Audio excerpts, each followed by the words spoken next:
Hi everyone, it's Evangeline here at eTrailer, and today we are looking at the Kuat Sherpa 2.0 bike rack here on our 2021 Kia Telluride.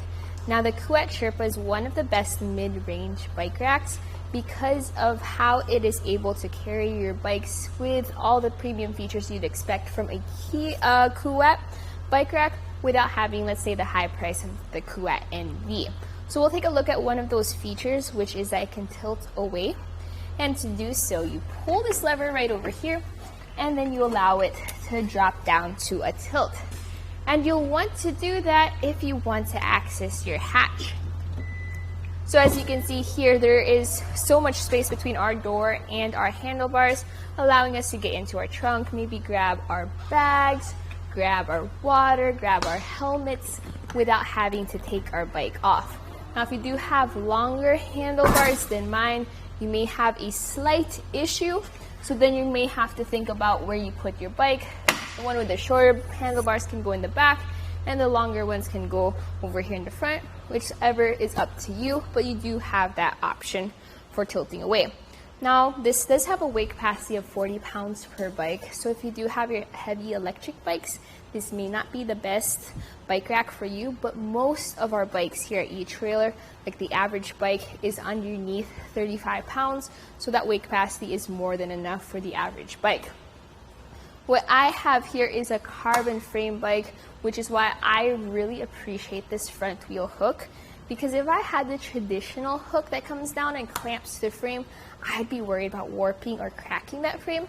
But with this hook, I don't have to worry about that. Also, if you have alternate frame bikes like women's bikes, children's bikes, step-through bikes with a frame that comes down here, this is pretty convenient because then you don't have to get a frame adapter bar. Here in the back, it is held in by the wheel strap for our rear wheel. So this comes down and ratchets against that wheel. So when you want to take the bike off, this is where you start. You press that lever right over there, and then you pull up on that strap. And I recommend leaving that to the side. That way it's not tangled up in your spokes.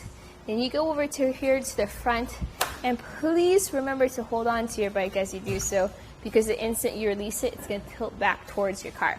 Press that button, lift up on that hook, push that out, and from here it's just a slight lift, and you're ready to go on a bike ride. And with that bike out of the way, we get to take a closer look here at our cradles. So the Sherpa is designed in a way to look minimalistic and compact. You have this rear wheel cradle, and that's going to tilt back and forth to accommodate different wheelbases. You also have this rear wheel strap that comes down and secures that wheel. Then here in the front, instead of a large cradle, kind of like what the Transfer or the NV has, you have this small front wheel cradle that actually folds down into a compact position. Notice how our cradles are on the thinner side. That's because they can carry what is up to 3 inches in terms of tire width, which is the average tire width for a bike. So if you have fat tire bikes, it's not going to fit, but for just a normal bike, it's going to be perfectly fine. You have this front wheel cradle that also has these slight grooves for those different tire widths, and we talked about how this holds onto that front wheel. Notice how it ratchets down to secure that wheel, and then it folds down for a nice compact position. One thing to remember, whenever you carry a bike rack, there is going to be some length added to the back of your vehicle. So we'll take some measurements just to see exactly how much. So measuring from the rear bumper on our Telluride to the end of the bike rack, we have it at 32¼ inches. That's pretty average for a 2-bike bike rack, but still, please don't forget that whenever you're backing into your garage or whenever you're trying to park into a really tight spot. We'll also take a look at ground clearance. So under the tray to the ground, it sits at 19½ inches. Then underneath the shank to the ground, it sits at 11½ inches. So here on the Telluride, that ground clearance right there is super important, especially because it sits kind of on the lower end when it comes to hitches. So whenever you're driving along and you go up a steep incline like a driveway or a hill, you will appreciate that shank rise this has, since your bikes sit a little bit further off the ground and you're less likely to hit it when you go up those inclines. Let's take a look at another of its features, which is that it can fold up. To do so, you pull that lever and then you fold it up against the vehicle. And I'll take some measurements again.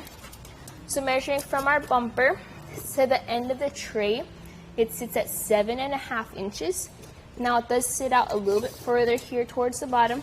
So that's going to be about 13 inches away from the rear bumper. As for the closest point, that's going to be from the bumper to that front wheel clamp, and you're going to have 3 inches of clearance. Plenty of clearance between our bike rack and the vehicle.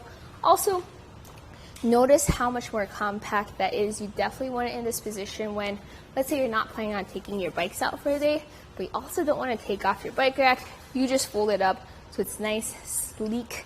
And looking at how it fits here, our rear window is completely open.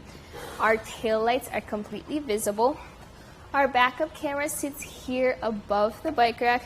Now the Telluride has that 360 backup camera anyways, so you'll still have that full view. And then you have your license plate mainly visible from behind the bike rack, which is great because not only are you visible, but you're also legal on the road with it folded up. Now let's talk about how this fits into our hitch. So the Kuat Sherpa comes in 2 different versions. One has an 1.25-inch shank, the other has a 2-inch shank. Both work exactly the same way. It just depends on which hitch receiver you have. So this fits into your hitch, and it uses a hitch pin and a lock. So that lock is key to the cable lock that comes with your bike rack. That way you can have one key and use it to secure both your bikes and your bike rack. Now we also have the hitch alignment collar here from eTrailer. I really like that because then I'm not looking over back and forth just to see if I'm lined up with my hitch pinhole. It's just right there, and I can pop it right on and tighten it down with this anti-rail knob. I like that knob too because then I don't have to use any tools. I just turn that knob and it extends the ball cam within the shank, securing it to the hitch.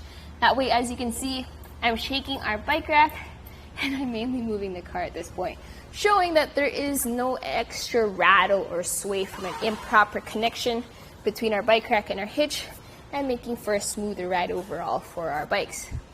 Alright, so my final thoughts about this bike rack is I do like how it works with the Telluride.